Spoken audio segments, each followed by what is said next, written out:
We've always been told that raw brain power, our IQ, is the be-all and end-all for success. But what if I told you there's a hidden superpower that's way more critical for actually thriving in your career and in life? Well, today we're going to unlock that power: emotional intelligence. Okay, let's just get right down to it. Think about it like this. Your IQ, that's what gets your foot in the door. It helps predict, the kind of job you can land: doctor, lawyer, programmer. But once you're in that job, something else completely takes over. Your EQ, or emotional quotient, is what makes you stand out from the pack. It's the skill that really kicks in when everyone else in the room is just as smart as you are. And here's the best part. While your IQ is pretty much set in stone, your EQ is something you can actually learn and get better at. The psychologist Daniel Goleman just nails it with this quote. In any high-stakes field, being smart is just the price of admission. It's your ability to understand and manage emotions, both yours and the people around you, that separates the good from the truly exceptional. All right, so we're calling this thing a superpower, but what does that even mean? What is emotional intelligence really? Let's break it all down. At its heart, emotional intelligence isn't some kind of magical talent you're just born with. Nope, it's a set of skills you can practice and improve. It's all about being smart with your feelings. It's how well you can recognize, understand, and manage emotions to communicate better and build stronger connections with people. So how does this whole thing work? Well, it's pretty cool how these four pieces build on each other. It all starts with self-awareness. Think of it as your internal compass, knowing what you're feeling and why. Because you can't manage what you don't even notice, right? Once you've got that down, you can move to self-management. This is like your ability to hit the pause button between a feeling and a reaction.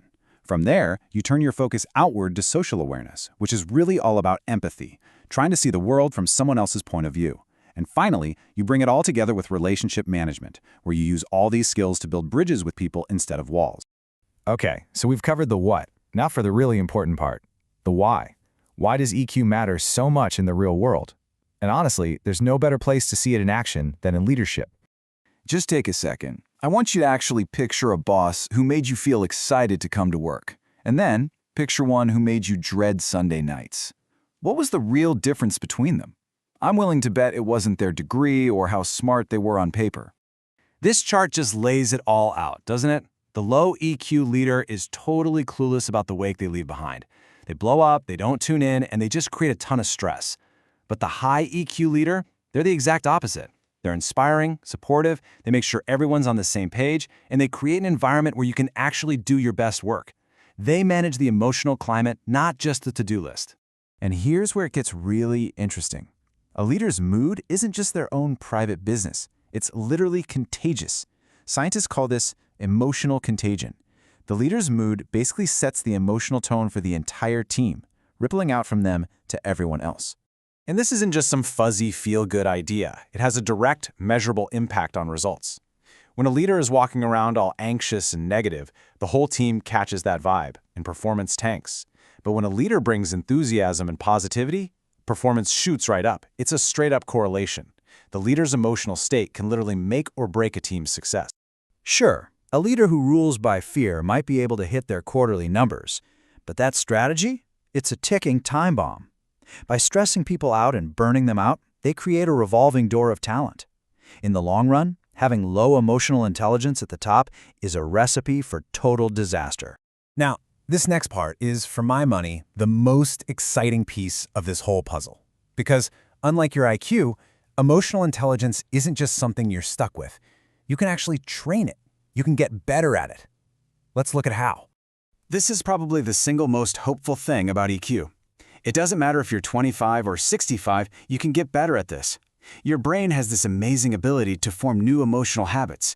It's never too late to start. But I'm not going to lie, it won't be easy at first.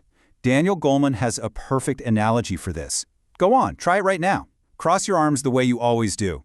Feels normal, right? Okay, now cross them the other way, with the other arm on top. Feels weird, doesn't it? Unnatural.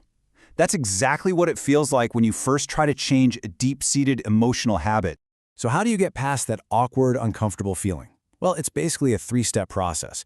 First, you have to make a real intentional choice. Say you want to be a better listener. That's step one. Step two, you have to practice, really practice, listening without jumping in, Even when every fiber of your being wants to interrupt, you have to push through that discomfort. And finally, if you keep at it, something amazing happens. Your brain literally starts to rewire itself. And what once felt so unnatural becomes your new, automatic, and comfortable habit. To wrap all this up, I want to share a real-world story that just perfectly shows how massive the impact of one person's emotional intelligence can be. So, just picture this. It's a sweltering hot day in New York City. You know the kind. The air is thick, the tempers are short, everyone is just grumpy, closed off, living in their own little bubble of irritation, just trying to get from point A to point B. But onto this bus full of grumpy people steps a driver named Goin' Brown. And instead of just matching that tense energy, he did the complete opposite. He greeted every single passenger with a huge, genuine smile. He started little conversations, pointed out things on the street, and he totally transformed that silent, tense bus into this lively, friendly space. He single-handedly changed the entire emotional weather on that bus. So what was his secret? Well, it turns out Goin' Brown was also a pastor. For him, driving a bus wasn't just a job. He saw the people on his bus as his flock, his congregation. His work was fueled by this deep sense of purpose, which is where he got his incredible emotional and social skill. And the impact he had, it's just staggering. Over his career, he got more than 3,000 letters of praise from passengers, whose day he had completely turned around. 3,000! And in all that time, not a single complaint. That is the power of high EQ in the real world. You know, what that bus driver did on his route is really a perfect little miniature of the world Daniel Goleman is talking about here. This isn't just about being a better leader or a better employee. It's about creating a world with more empathy, more compassion, a better world, one conversation at a time.